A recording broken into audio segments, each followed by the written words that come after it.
कि आपका जो कंपाउंड है, कोई भी जो under the influence of ligand, आपके जो मेटल्स आयंस होते हैं अपने ऑर्बिटल्स को यूज करके नए तरह के ऑर्बिटल्स प्रोड्यूस करते हैं।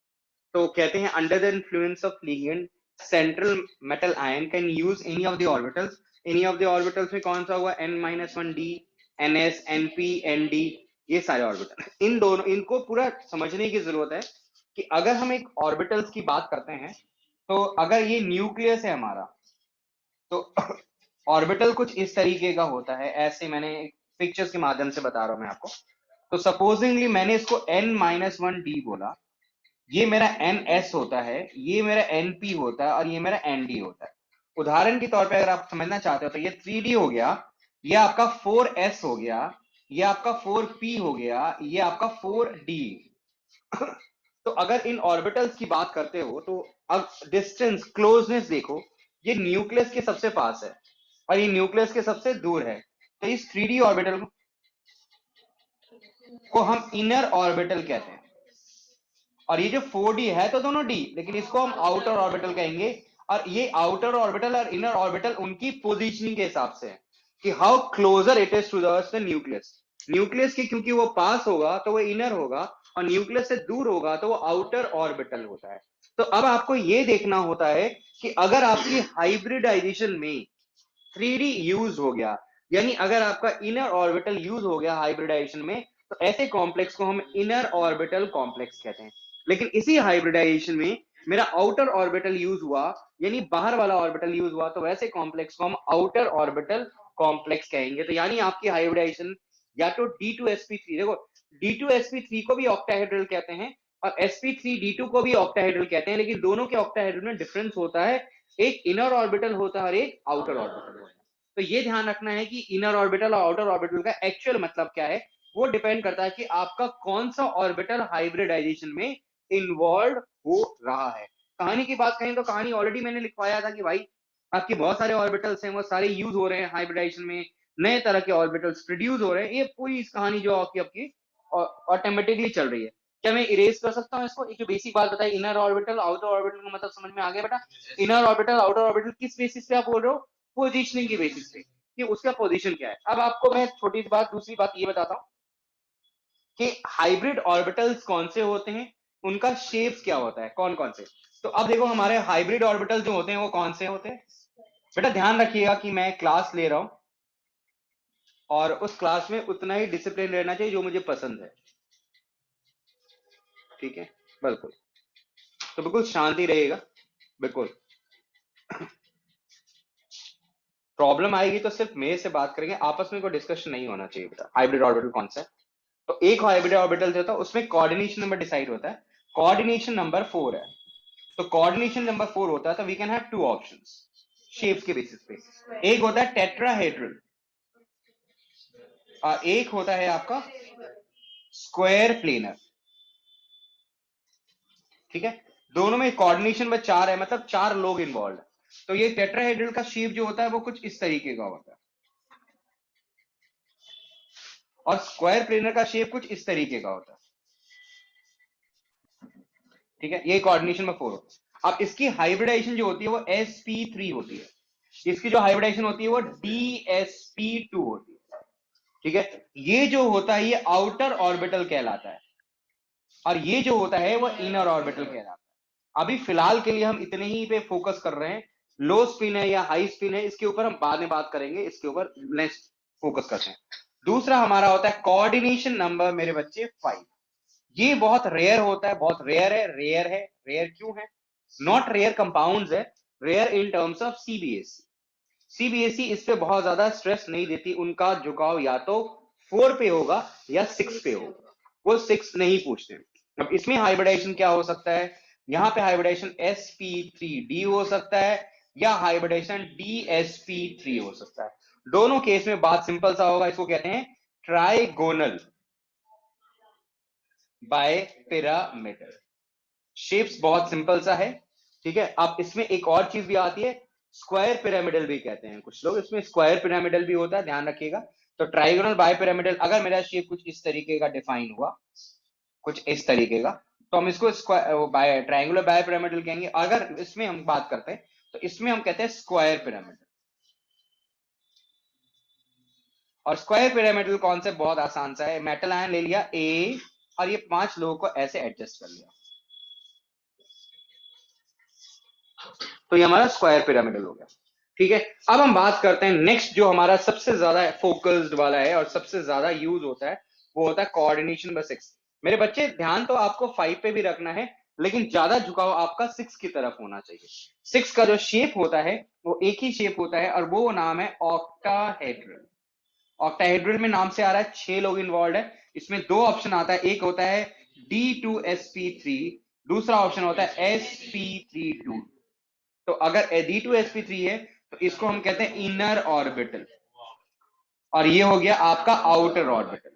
मेन देखो, जजमेंट करना बड़ा आसान काम है, बहुत परेशानी नहीं होती, बहुत इजीली आप अगर आपको हाइब्रिडाइजेशन निकालना आता है, शेप्स इन दोनों केस में एक जैसा ही होता है और वो मैंने आपको ये यहाँ पे ऐसा शेप्स बना दिया, क्योंकि कभी कभी क्या होता है शेप्स प्रिडिक्ट करना भी आता है, तो शेप बनाने आपको आना चाहिए। तो ये मैंने आपको बताया था इनर और आउटर का। होपफुली आपको सबको कॉन्सेप्ट क्लियर हो गया, क्योंकि इनर का मतलब किस बेसिस पे, आपकी पोजीशनिंग की बेसिस पे। 3D और 4D दोनों ऑर्बिटल अगर हाइब्रिडाइजेशन में इन्वॉल्व है तो आपको ये देखना है कि आपके स्ट्रक्चर्स में कौन है, होते तो उनके पास 4D भी है, 5D भी है, लेकिन कौन वो यूज कर रहा है वो हम बेसिकली हमारा डिसीजन मेकिंग होता है। अब यहाँ पे हम बात करते हैं, ये तो हमने देख लिया। दूसरा जो कॉन्सेप्ट होता है कि हाइब्रिडाइजेशन करते समय, कैलकुलेट करते समय किन बातों का आपको ध्यान रखना है, वो होता है नेचर ऑफ लिगेंड, कि लिगेंड स्ट्रॉन्ग है या वीक है। तो ये मैंने आपको बताना है और आपको ध्यान रखना है ये चीज। अब मैं इसको इरेज कर देता हूं मेरे बच्चे, नॉर्मली होपफुली क्लियर। इरेज कर दूं, ऑनलाइन रखना तो नहीं, इरेज कर दूं मेरे बच्चों? Yes sir.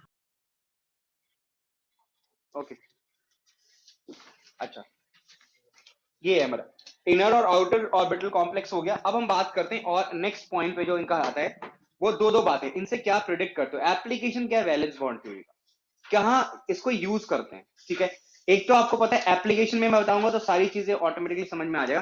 पहले आता है नेचर ऑफ लिगेंड, जो बहुत इंपॉर्टेंट है यहाँ पे, nature of ligand.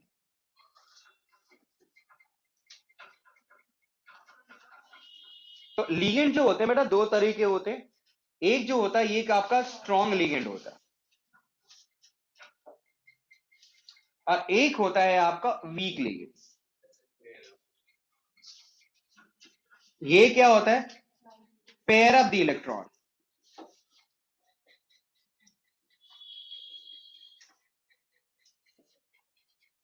Decreases the spin या does not pair up the electrons.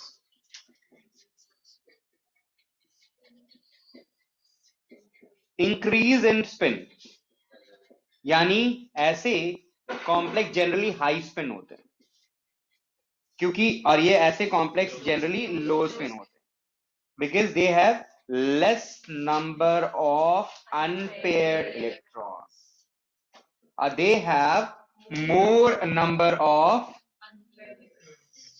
Unpaired electron. ये है, दोनों में है डिफरेंस। अब कौन से होते हैं, तो सी, आप देखो कहते ligands with following donor atom, ligand with following donor atoms। ठीक है, कौन donor atom, we have carbon, we have nitrogen, we have phosphorus, CNP। ठीक है ना, CNP। सी में क्या होगा, we have carbon monoxide and we have cyanide. This we have NO2, we have EN, we have NH3 जिसके आगे हम star का साइन लगा,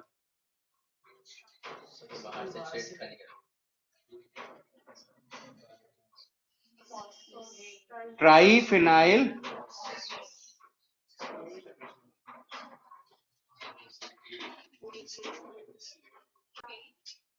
हाँ, इसका नाम है PPH3, फिनाइल फॉस्फीन।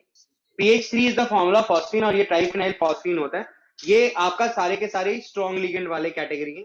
इसमें आप जो सबसे ज्यादा यूज करोगे पेपर में वो CO को यूज करोगे, आप CN को यूज करोगे, आप NO2 को यूज करोगे, आप NH3 को भी यूज कर सकते हो। हाँ, इस पे स्टार लगाया हो क्योंकि अमोनिया जो होता है वो वीक और स्ट्रॉन्ग दोनों लिगेंड की तरह काम करता है, मतलब मौका देख के अपना रंग बदल देता है। जब आपका जो मेटल है वो अपने हाईएस्ट ऑक्सीडेशन स्टेट में होगा तो ये स्ट्रॉन्ग लिगेंड हो जाएगा, अगर मेटल अपना लो होगा तो ये भी अपने आप को लो कर जाएगा। समझ रहे हो? जैसे कुछ तुम चौड़ो तो मैं भी चौड़ो, अगर तुम अपने हाईएस्ट फॉर्म में हो तो भाई मैं उसमें क्या हो जाऊंगा, मैं भी ताकतवर हो जाऊंगा। तुम लो हो तो मैं भी गरीब आदमी की तरह रहूंगा तुम्हारे अभी। तो ये वाला कॉन्सेप्ट है यहाँ पे। अच्छा, दूसरी बात ऑक्सीरा, ठीक है। अब नेक्स्ट होता है हमारे पास, कहते हैं ligands with following donor atom. अब वो फॉलोइंग डोनर एटम है ऑक्सीजन, हैलोजेंस और सल्फर। तो ऑक्सीजन का एग्जांपल है H2O, ऑक्सीजन का एग्जांपल है COO यानी ऑक्सिलेट आयन, OX आप कह सकते हो, ठीक है। ये फ्लोरीन हो गया, क्लोरीन हो गया, ब्रोमीन हो गया, आयोडीन हो गया। अब ये ध्यान रखना है EN के बारे में कोई छोटी सी इंफॉर्मेशन याद रखनी है, ये बाइडेंटेड है, मतलब इसके अंदर दो डोनर एटम है, तो आप इसमें दो ऑर्बिटल्स की जरूरत पड़ेगी आपको इसमें। सिमिलरली यहां पे OX के अंदर ये भी OX भी क्या है, बाइडेंटेड, तो टू डोनर एटम है, तो जितनी डोनर एटम आपके पास उतनी ऑर्बिटल्स की आपको जरूरत होगी। तो ये मैंने आपको बताया कि स्ट्रॉन्ग कौन है और वीक कौन है। अब ये क्या करते हैं, इनका एप्लीकेशन क्या है, इसके क्वेश्चंस कैसे पेपर में आते हैं, तो बहुत बहुत बार आपके इसके क्वेश्चन आए हुए हैं, वेराइटीज ऑफ क्वेश्चन देखेंगे आप आपको एक एक करके। मैं आपको सारे क्वेश्चंस आपको करा रहा हूं कि क्या है, कैसे एप्लीकेशन है, तो वही मैं आपको बताता हूं एप्लीकेशन क्या है। सबसे पहली चीज सल्फर, एस से आपका थायोल्स हो सकता है, थायोसाइनेट हो सकता है, एक तो थायोसाइन HCl होता है ना, एक आइसोथायोसाइनेट होता है, तो HCl जो होगा वो वीक लिगेंड होता है। मूव ऑन करें।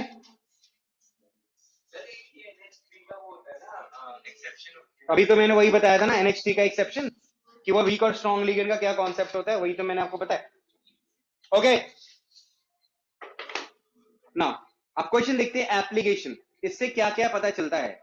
इससे फर्स्ट पता चलता है आपको application of valence bond theory, VBT। पहला, to predict the magnetic nature,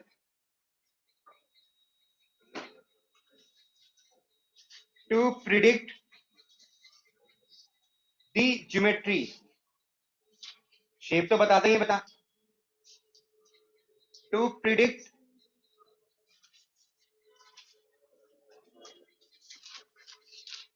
the spin nature.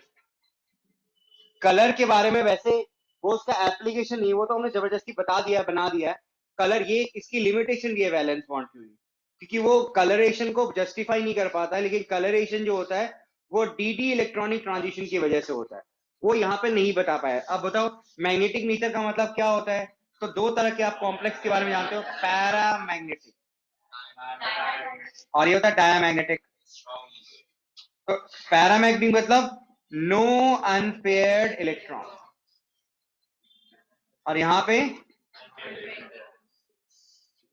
ठीक है। उसके बाद स्पिन क्या क्या होता है, लो स्पिन और हाई स्पिन।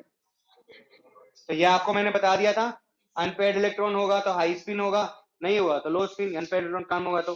ज्योमेट्री आप शेप्स इसी के बेसिस बता रहे हो, ऑक्टाहेड्रल है, स्क्वायर प्लेनर है, टेट्राहेड्रल है, स्क्वायर पिरामिडल है, सब कुछ आप इसी के बेसिस पे प्रिडिक्ट करते हो। अब हम क्वेश्चन, इनफैक्ट इसके बेसिस पे कलरेशन भी बता सकते हैं। हाँ, अब वो क्या होता है, हाँ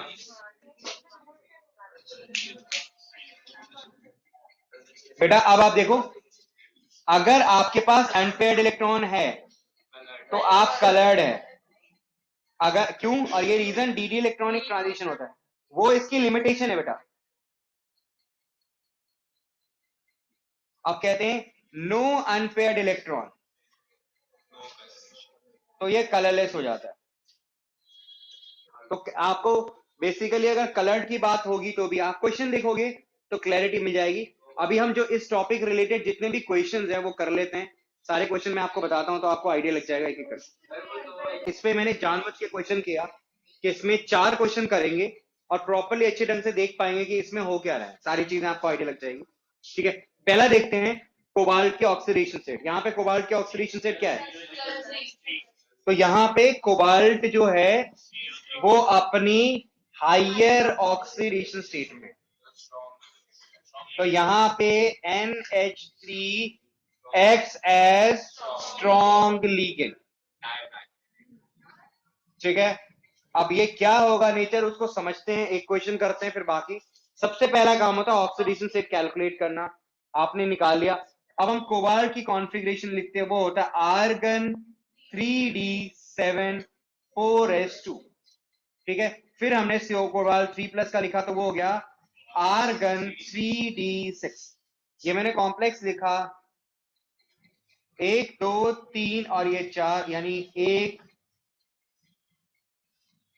ये कोबाल्ट अपने बिना किसी के प्रेजेंस में ऐसा था। अब इसमें छेड़खानी करता है, कौन करता है? जब नया आता है तो वो छेड़ेगा या नहीं छेड़ेगा वो डिपेंड करता है वो इंसान कैसा है।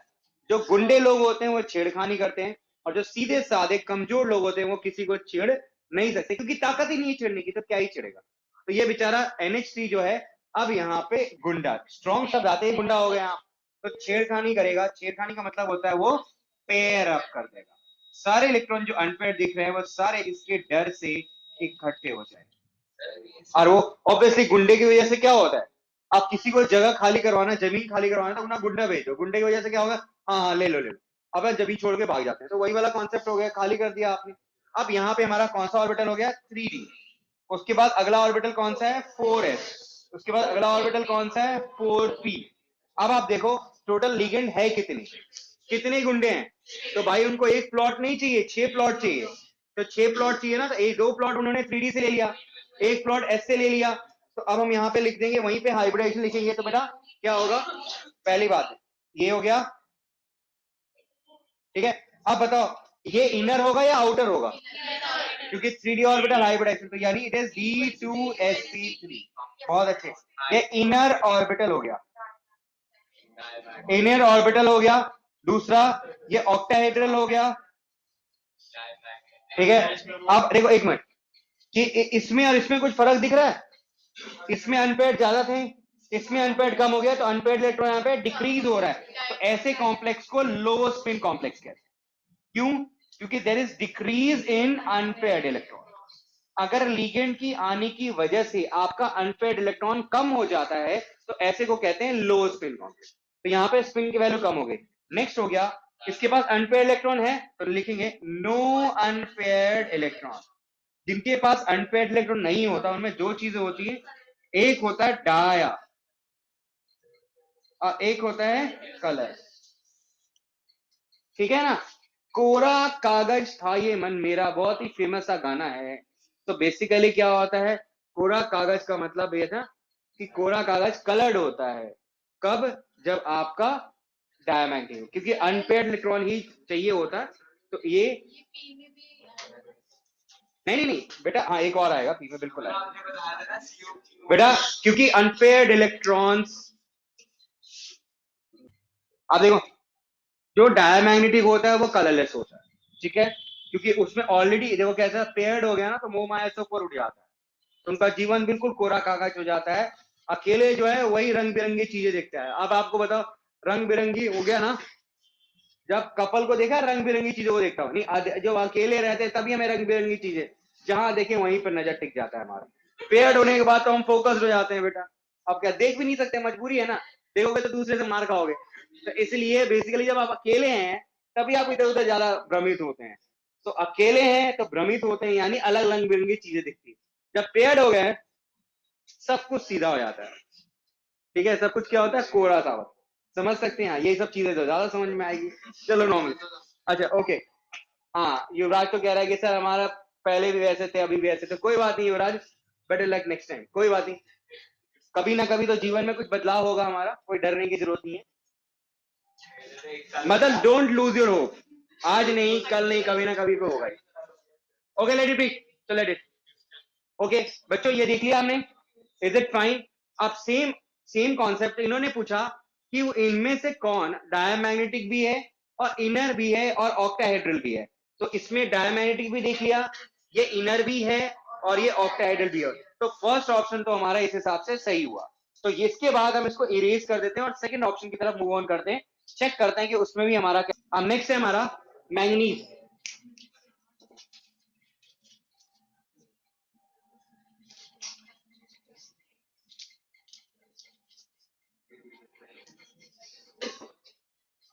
थ्री डी 5 4s2 ये मेरा कॉम्प्लेक्स है. What is the oxidation state?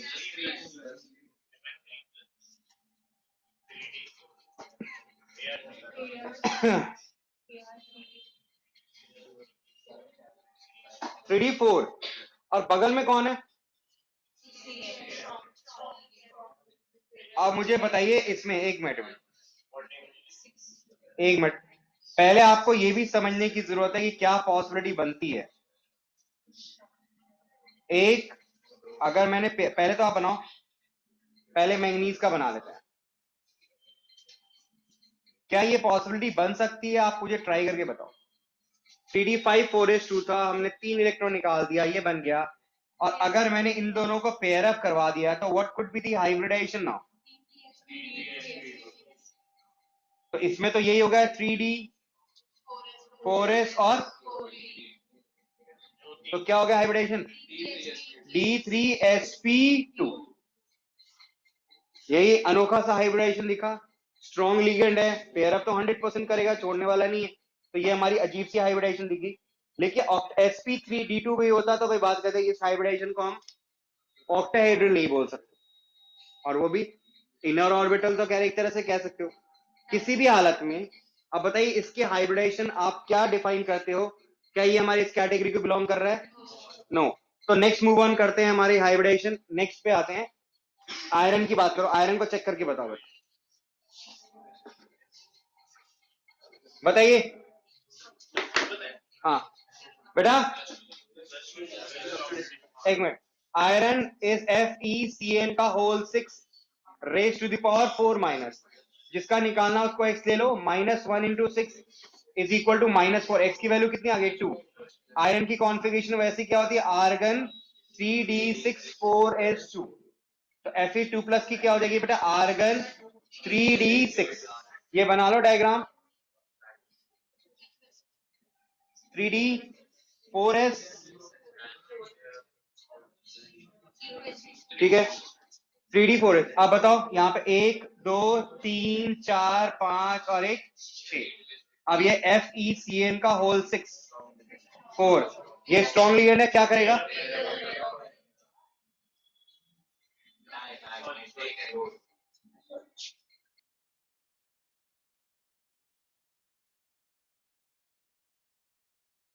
Sir आप म्यूट हो गए हो. म्यूटेड हो.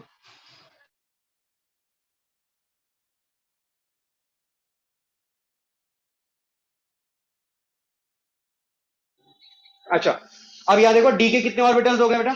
2. तो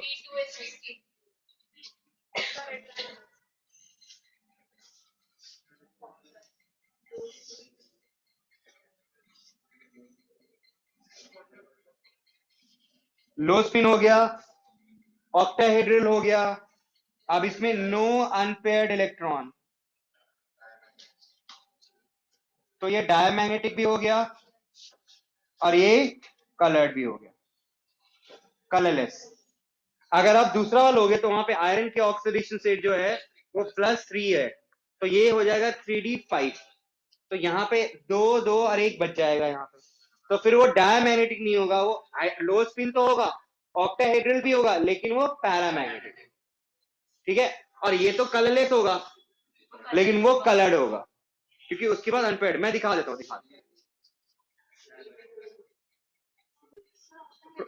मैं आपको बताता हूं कि क्या उनको क्या लगता है कि पेयरिंग हो गई तो आपका हाई स्पिन अनपेयर्ड इलेक्ट्रॉन की वजह से नहीं.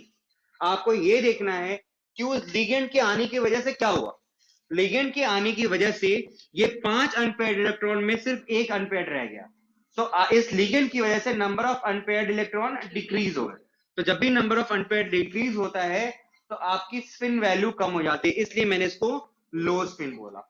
इनर ऑर्बिटल या आउटर ऑर्बिटल, तो ये भी इनर ऑर्बिटल है, लेकिन उन्होंने हमसे पूछा था कि इनर ऑर्बिटल होना चाहिए, ऑक्टाहेड्रल होना चाहिए, तो ये भी ऑक्टाहेड्रल है, बट इसकी प्रॉब्लम क्या आ गई, ये पैरामैग्नेटिक हो गया, और उन्होंने हमसे डायमैग्नेटिक पूछा था। इज इट फाइन मेरे बच्चों, क्लियर है? आगे बढ़ूं, नेक्स्ट क्वेश्चन देखो बेटा।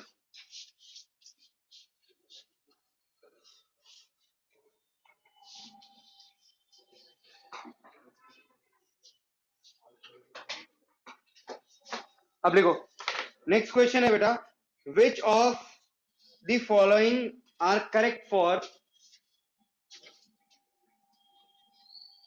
FeAn का होल ट्वाइस Cl2 और इसके ऊपर प्लस चार्ज है, तो कहते हैं विच ऑफ द फॉलोइंग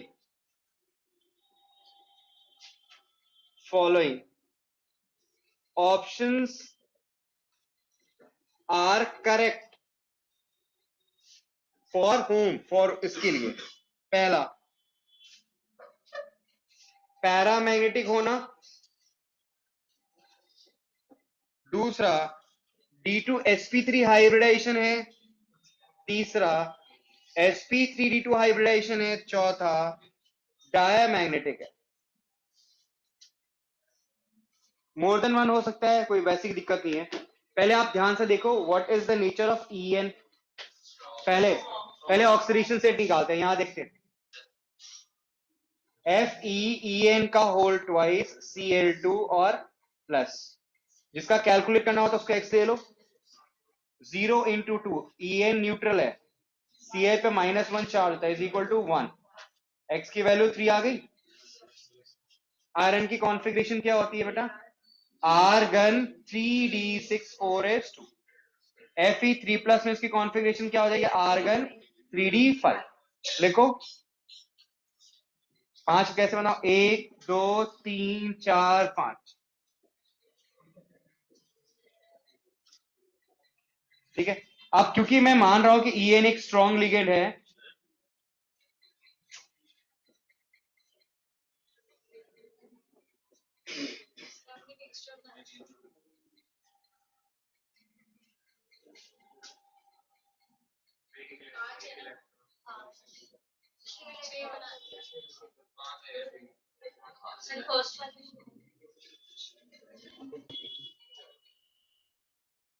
अब En का नेचर कैसा है, स्ट्रॉन्ग। अब उसने पेयर अप कर दिया यहां पे। अब जैसा कि मैंने En के बारे में क्या बताया था, En एक बाइडेंटेड लिगेंड है, तो एक En में 2 डोनर एटम है, तो यहां पे कितने En हुए, 2 En हुए, तो 4 डोनर एटम आ गया। तो इसलिए मैं कैसे लिखता हूं, देखो ये मैंने एक En लिखा, ये मैंने दूसरा En लिखा, और फिर Cl आ, तो हाइब्रिडाइजेशन इज D2sp3, इसके आने की वजह से पेयरिंग हुई, इसलिए ये लो स्पिन हुआ, और ये क्या हो गया बेटा, इनर ऑर्बिटल हुआ। और क्योंकि ऑक्टाहेड्रल तो है ही है, क्योंकि D2sp3 को ऑक्टाहेड्रल कहते हैं, अनपेयर्ड इलेक्ट्रॉन है यहाँ पे, तो अनपेयर्ड है तो ये पैरामैग्नेटिक भी हुआ और क्या हुआ, कलर्ड भी हुआ। तो ऑप्शन क्या है हमारे पास, पैरामैग्नेटिक D2sp।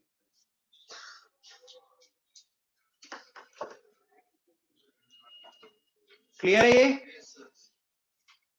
जैसे क्या होता है ना, पैरामैग्नेटिक में भी 2 वेराइटीज होती है, मैं आप ध्यान से देख लेना। पैरामैग्नेटिक में ये भी बहुत 2 वेराइटीज, बहुत इंपॉर्टेंट है। पैरामैग्नेटिक मान लीजिए है, मैंने बोल दिया इसको less number of unpaired electron, तो आप इसको क्या बोलोगे, आप इसको बोलोगे वीकली पैरामैग्नेटिक, और इसको बोलोगे मोर नंबर ऑफ अनपेयर्ड इलेक्ट्रॉन, तो क्या बोलोगे आप इसको बेटा, स्ट्रांगली पैरामैग्नेटिक। बस ये ध्यान रखना। अब आपको ये भी अगर अनपेयर्ड, जैसे ये वाला जो केस है, ये पैरामैग्नेटिक तो है लेकिन ये वीकली होता है, क्योंकि सिर्फ एक ही अनपेयर्ड है। और स्ट्रांगली का भी एग्जांपल दिखाता हूं, वीकली का तो मैंने दिखा दिया, स्ट्रांगली का भी फर्क दिखाता हूं। जैसे यही सेम कॉम्प्लेक्स है, मैंने एक और कॉम्प्लेक्स लिया FeH2O का होल 6 2+, ठीक है। ऑक्सीडेशन सेट निकालो, X वाटर न्यूट्रल होता है इज इक्वल टू 2 आ गया, 2 आ गई value. Iron argon 3d6 Fe2+, तो क्या हो गया?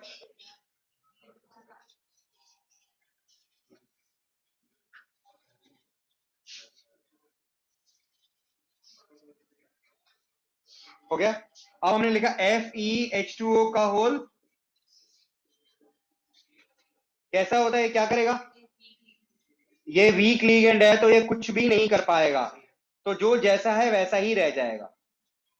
तो इसमें जो पहला ऑर्बिटल यूज होगा, ध्यान से देखिएगा कौन सा, 4s 4p 4d। क्या ये 3d यूज हो रहा है यहाँ पे? क्यों नहीं हो रहा? फुल ऑक्युपाइड है ना फुल। तो यहाँ पे डाल दिया, यहाँ पे डाल दिया, यहाँ पे डाल दिया, यहाँ पे डाल दिया, यहाँ पे डाल दिया, यहाँ पे डाल दिया, क्या हो गई? Hybridisation sp3d2। क्या ये ऑक्टाहेड्रल है? यस। आउटर है, इनर ऑर्बिटल है? आउटर। हाई स्पिन लो स्पिन है, अनपेड इलेक्ट्रॉन है कि नहीं है?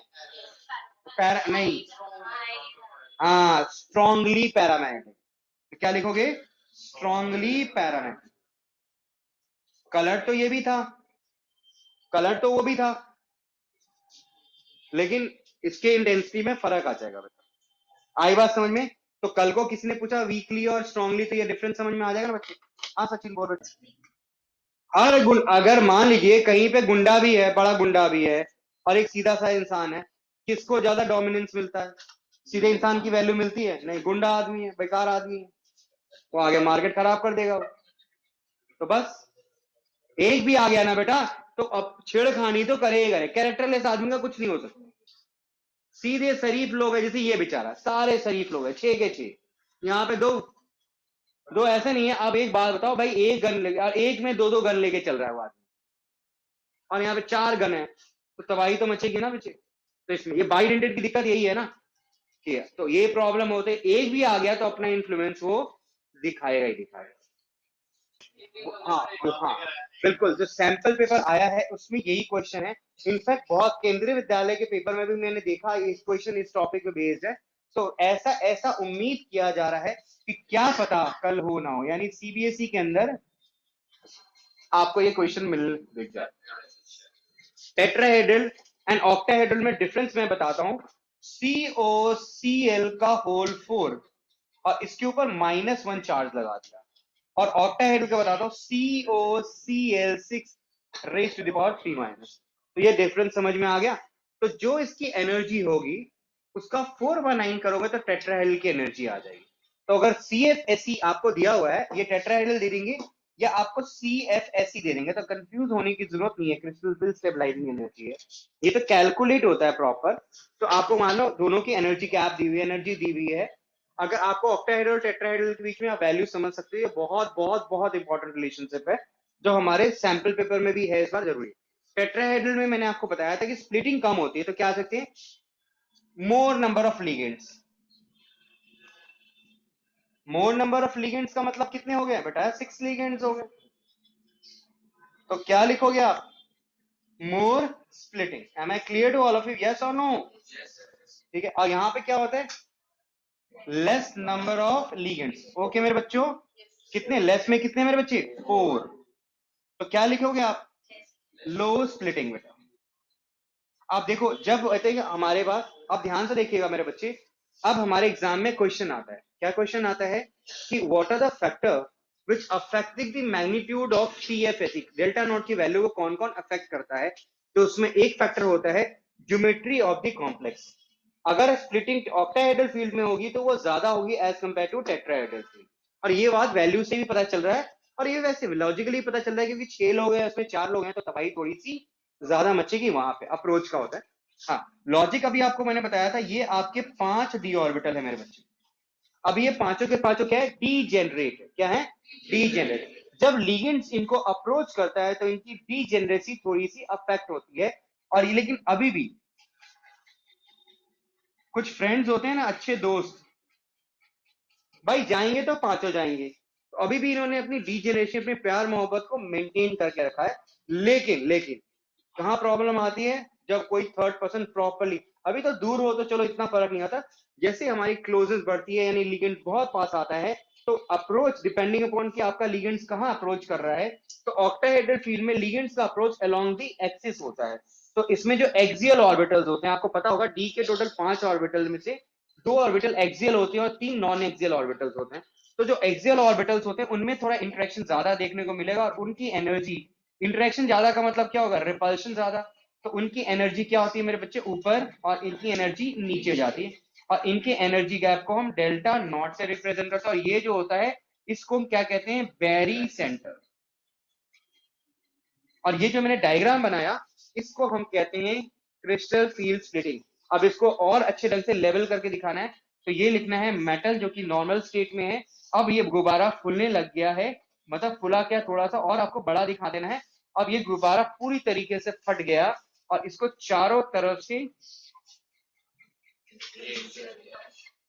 सर्वाइव कर लिया। अब ये हो गया, चारों तरफ से घेर लिया, अटैक कर दिया बेटा, ठीक है। ऑब्वियसली अटैक 6 साइडेड है तो इसलिए फर्क इसमें ज्यादा दिखेगा। अगर ये डायग्राम आप यहां बनाते हैं तो टेट्राहेड्रल में एक दो बातें मैंने आपको बताई थी, अगर ढंग से याद हो आपको, तो उसमें सिमेट्री लैक करता है। There is lack of symmetry in tetrahedral field, so we don't use which sign, g. Gerade word use नहीं होता, so you will not be using g due to lack of symmetry, we will not be using g. सबसे पहले easy, जी नहीं use करना, दूसरा इसको interchange करना है, क्या करना, स्वैप कर देना है। तो स्वैप करोगे तो मतलब क्या हो जाएगा, what you will do, tell मी।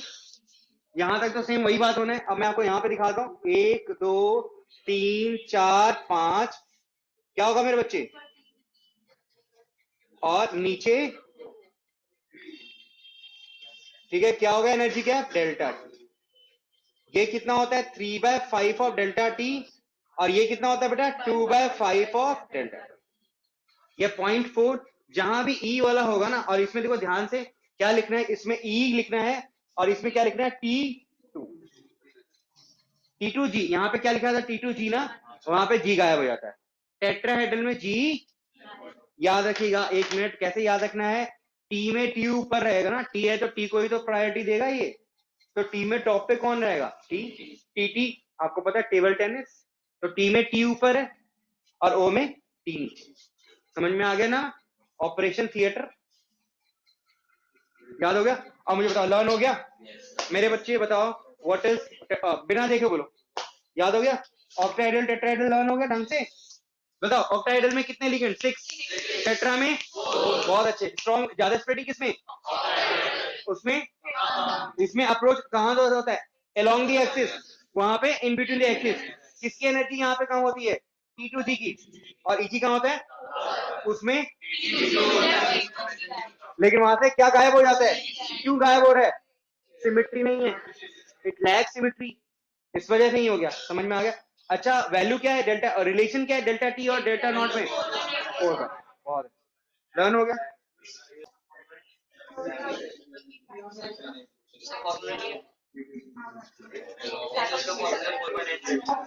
हाँ इसका भी है, इसका भी है, बट हो गया, मूव ऑन करें। चलो अब नेक्स्ट लिखो बेटा, क्वेश्चन बेस्ड ऑन CFT लिखो।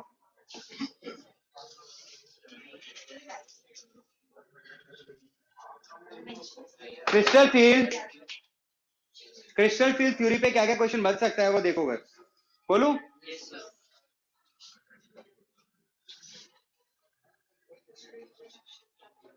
आपने ये क्वेश्चन कर लिया, ऑलमोस्ट आपका मान के चलिए कि CFT एक बार डन हो गया आपका, ठीक है। आप स्ट्रक्चर बनाना आ गया सीधा, किस्मत आपकी अच्छी, बहुत सीधा आ गया। आगे इस क्वेश्चन को और किस तरीके से पूछे जा सकते हैं, कैसे आता है वो हम देखते हैं। पहला, बिल्कुल बहुत अच्छे आंसर आ गया, what is the formula of delta T, 4/9, और डेल्टा नॉट की वैल्यू कितनी है बेटा, 8000 सेंटीमीटर इनवर्स। कोई दिक्कत नहीं, बहुत अच्छे बच्चे, समझदार बच्चे। चलो अगला देखते हैं कि कोबाल्ट 3 कॉन्फ़िगरेशन देखना है। कोबाल्ट 3, कोबाल्ट की कॉन्फ़िगरेशन क्या होती है मेरे बच्चे, cobalt is argon 3d74s2, it is cobalt 3+, so argon 3d6। अब यहां ध्यान से आराम से, अभी कॉपी नहीं करे कोई, यहां पे हम बात करते हैं वीक लिगेंड, यहां हम बात करते हैं स्ट्रॉन्ग लिगेंड की। फर्क देखिएगा आप, strong field ligand, week ligand की बात हो गई तो यहाँ पे delta not will be less than P, और स्ट्रॉन्ग लिगेंड में delta not will be greater than P. D के अंदर 6 इलेक्ट्रॉन्स है, तो इसकी कॉन्फ़िगरेशन बिल्कुल ऐसा वीक फील्ड। अब देखो यहाँ पे 1 2 3 4 5, इसको ऑक्टाहेड्रल में कैसे तोड़ते हैं, 3 और 2 में।